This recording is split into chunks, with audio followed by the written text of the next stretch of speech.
Hi everyone. I was just reading at about the beautiful function that you've been given in your awakening.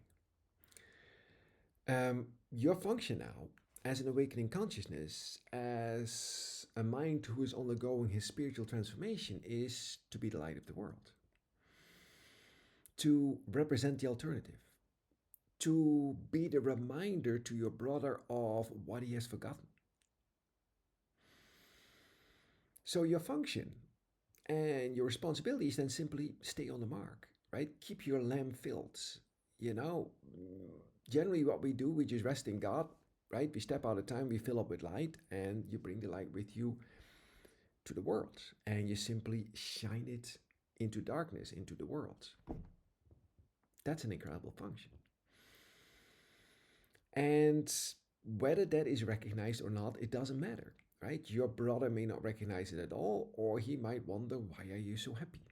Right? Why are you smiling? Why do you seem to be at peace in a world that seems to constantly, you know, challenge that peace? So, yeah, you stand for the alternative. You stand for the other choice, if you will. And this is so beautifully expressed. I was just reading it. It says, "You who are now the bringer of salvation have the function of bringing light to darkness." You accepted that function. You accepted that function out of time, right? You said, "Yes, I'll do it. This is the time, this is the place." It says the darkness in you has been brought to light, right? Someone did it for you, someone reminded you, right? Now you take on that function. It says carry it back to darkness from the holy instant to which you brought it, right? We are made whole in our desire to make whole, right? In other words, as you extend your own wholeness, you are being made whole.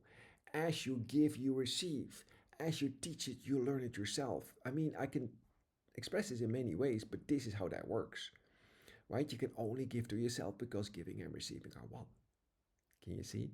So I have accepted the function. Now you will accept the function or have already because what? You've been given that solution. And in order to keep it, you must give it away. So that's what this is saying. It says, let not time worry you, for all the fear that you and your brother experience is really past. I love that. It's gone, right? It's over. Time has been readjusted to help us do together what your separate paths would hinder. I love that. Time has been readjusted. This is an adjustment, right? And it's been done. Don't worry about what time still remains. That's not our concern, right? Time will keep gentle pace in our awakening. It says, you've gone past fear, for no two minds can join in the desire for love without love joining them. Love that. Huh? Love has joined you in your quest for love. Your love has joined you in your remembrance of what you are. It says, not one light in heaven but goes with you. Like you have no idea of who walks with you, as he so beautifully puts it. Because if you had any idea who goes with you, you would have no concern whatsoever. Not one ray that shines forever in the mind of God but shines on you. I love the next line. Listen to this one. Heaven is joined with you in your advance to heaven. Heaven goes with you on your way to heaven. I love that, right? The whole universe will rush in to help you. It cannot not because you are the universe. And I know these seem to be concepts, but it's the reality, right? When such great lights have joined with you to give the little spark of your desire, the power of God Himself, can you remain in darkness? No, impossible, right? Impossible. And now listen to this. I love this because it says, you are coming home together after a long and meaningless journey that you undertook apart and that led nowhere. Right? We call this a meaningless journey. It was a detour into fear that led nowhere. You went nowhere, right? You're still home in heaven. You're just asleep and now you're waking up. You haven't gone anywhere, right? Where would that be go? Where is heaven not, if you will? Right? Heaven is all around you, sleeping ones. There's so many ways you can express this, but the fact of the matter was, it's not anything but a dream. It's a journey to nowhere. And then he says, you have found your brother and you will light each other's way. You found each other in the dream of darkness, in the dream of death, and you recognized your oneness.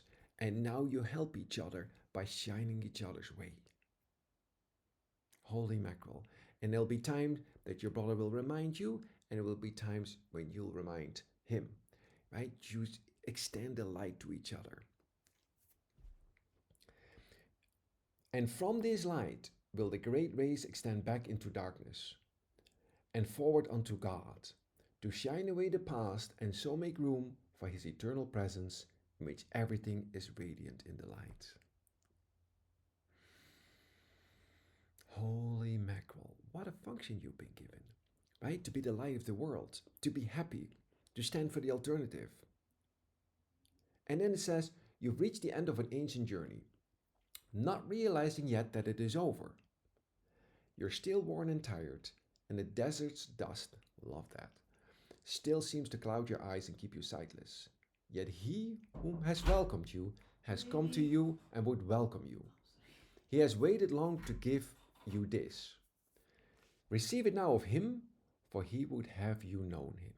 Right? So again, right? Receive it now of him. This is your gift, his gift to you. Right? Only a little wall of dust still stands between you and your brother.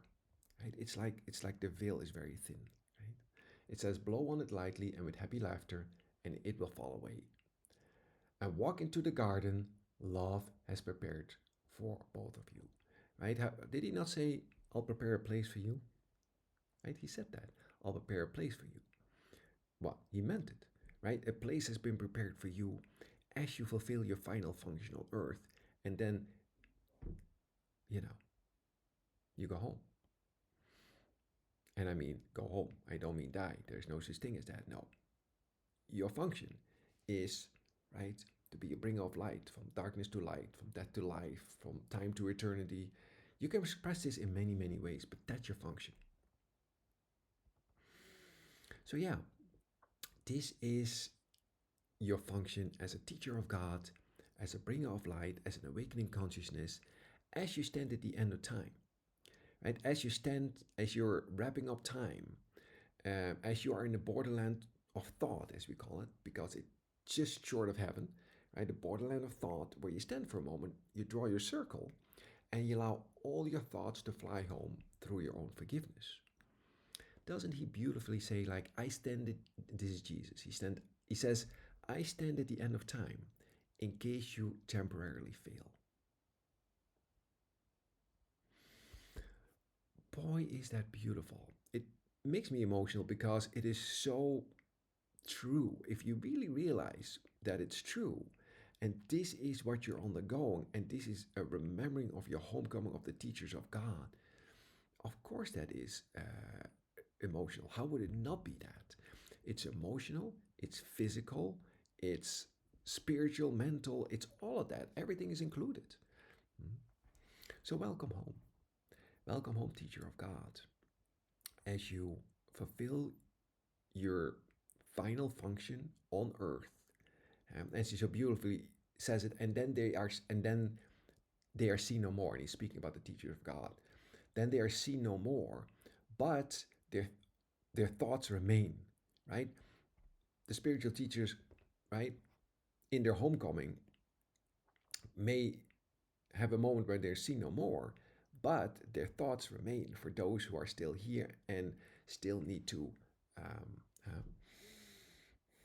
undergo their awakening. So I love you and thank you for fulfilling your function. And this is a joyous time, right? It's a time for happiness. It's a time to be glad, because this is a joyous function. There is no suffering associated with waking up.